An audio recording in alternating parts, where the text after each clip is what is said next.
France में मोदी और America तक हलचल है। प्रधानमंत्री नरेंद्र मोदी जिस वक्त फ्रांस पहुंचे, तस्वीर आप देख रहे हैं, पीएम मोदी के पहुंचने के बाद उन्हें गार्ड ऑफ ऑनर दिया गया है जैसे ही पहुंचे।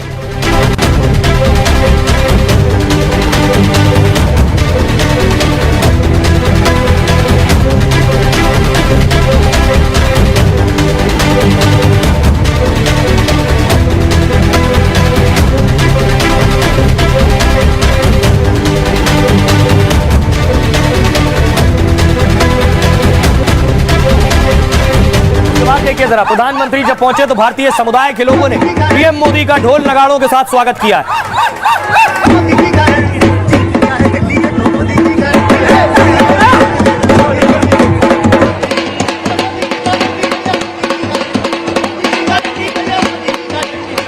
जो आप हमारे सिख जन्मदिन मना रहे हो, साहिबजादों के जन्मदिन मना रहे हो, महिला प्रधानमंत्री देश का जो आप हमारे सिख जन्मदिन मना रहे हो, साहिबजादों के जन्मदिन मना रहे हो, महिला प्रधानमंत्री देश का जो आप हमारे सिख जन्मदिन मना रहे हो, साहिबजादों के जन्मदिन मना रहे हो, महिला बाद देखिए जरा, प्रधानमंत्री नरेंद्र मोदी के सम्मान में इमैनुअल मैक्रों ने डिनर दिया अपने घर पर। प्रधानमंत्री नरेंद्र मोदी पहुंचे।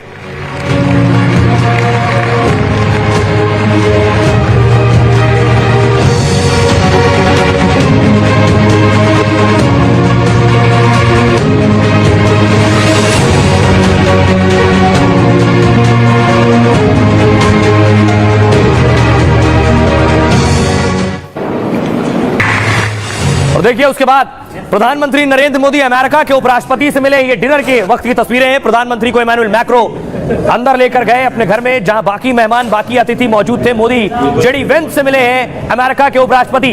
इसके बाद पीएम अमेरिका जाकर अमेरिका के राष्ट्रपति से मिलेंगे।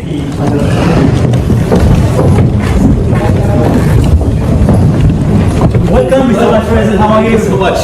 It's a beautiful place.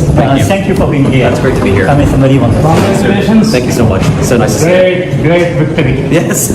Yes. Merci. प्रधानमंत्री ने अमेरिका के उपराष्ट्रपति से कहा, बहुत महान जीत हुई है आपकी। प्रधानमंत्री नरेंद्र मोदी को जिस महल में डिनर दिया गया वो है इसकी, ये तस्वीर आप देख रहे हैं, इसका नाम है एलएसी पैलेस। देखिए जरा, यहीं रहते हैं फ्रांस के राष्ट्रपति इमैनुअल मैक्रों।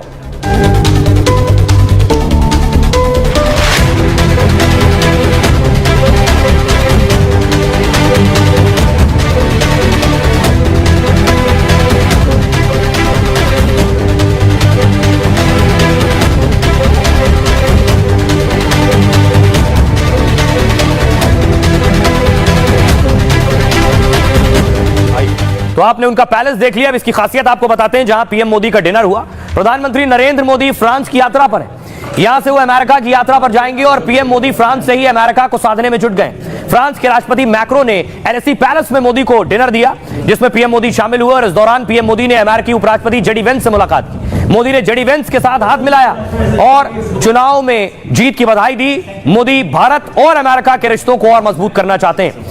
मैक्रो ने मोदी को जिस एलएसी पैलेस में डिनर दिया है, यह फ्रांस के राष्ट्रपति का आधिकारिक निवास स्थान है। एलएसी महल अपने आप में बहुत खास है।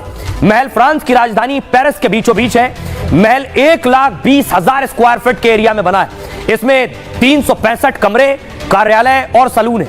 महल में 350 सैनिकों सहित स्टाफ के 800 सदस्य रहते हैं। 2000 फर्नीचर और कॉरिडोर में 320 घड़ियां लगी हुई हैं।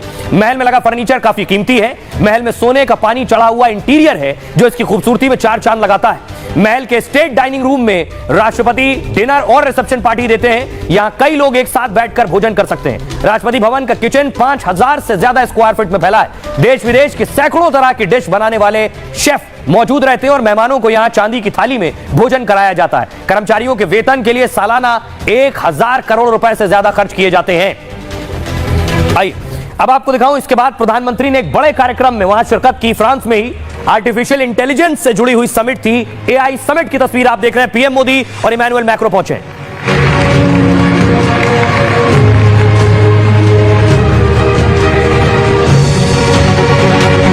आइए, प्रधानमंत्री नरेंद्र मोदी इस एआई समिट में बोल रहे थे। पीएम मोदी ने एआई समिट में आर्टिफिशियल इंटेलिजेंस पर क्या कहा है वो देखिए जरा। प्रधानमंत्री नरेंद्र मोदी को आप देख रहे हैं समिट में। इमैनुअल मैक्रो उनके बगल में मौजूद हैं। पीएम मोदी ने फ्रांस में एआई समिट में पीएम शामिल हुए और एआई यानी आर्टिफिशियल इंटेलिजेंस, कृत्रिम बुद्धिमत्ता, आर्टिफिशियल इंटेलिजेंस कहिए इसे, कंप्यूटर को इंसानों जैसे सोचने समझने की तकनीक विकसित करना इसका मतलब है। इस मौके पर मोदी ने सबसे ज्यादा पूछे जाने वाले सवाल का जवाब दिया है। सवाल था, क्या आर्टिफिशियल इंटेलिजेंस हमारी नौकरियां छीन लेगा?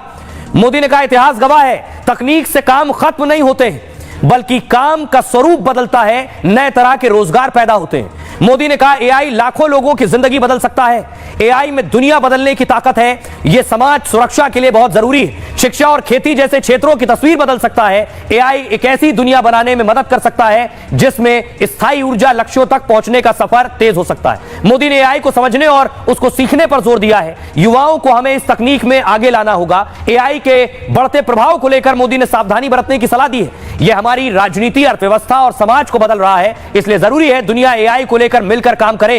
भारत अगले 2 सालों में एआई पर 44,000 करोड़ रुपए खर्च करेगा। इससे 1,20,000 नौकरियों के अवसर पैदा होंगे। सुनिए जरा प्रधानमंत्री ने इस समिट में क्या कहा। Friend, loss of jobs is AI's most feared disruption. AI से रोजगार के संकट पर ध्यान देना होगा। History has shown इतिहास गवाह है कि तकनीक से काम खत्म नहीं होते, बल्कि काम का स्वरूप बदलता है और नए तरह के रोजगार पैदा होते हैं। as nature changes and new types of jobs are created. AI वाले भविष्य के लिए अपने लोगों को नई स्किल सिखाने में निवेश करना होगा। And risk एआई लाखों लोगों की जिंदगी बदल सकता है।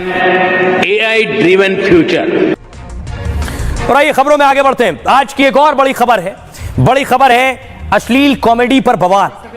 दरअसल यूट्यूबर रणबीर इलाहाबादिया मुश्किलों में है अपने इस कार्यक्रम के बाद। इसके बाद बवाल हुआ और इनके खिलाफ अलग अलग जगह एफआईआर हो गई है और एफआईआर के साथ साथ अलग अलग विभागों ने एक्शन लेना शुरू कर दिया है रणबीर के खिलाफ। देखिए जरा, पुलिस, महिला आयोग, ये सब एक्शन में आ गए हैं। सबसे पहले देखिए, पुलिस मुंबई, दिल्ली और असम में केस दर्ज हो गया इनके खिलाफ। शो में काम करने वाले स्टाफ का बयान दर्ज हुआ है। रणबीर इलाहाबादिया के घर पर मुंबई पुलिस पहुंची है।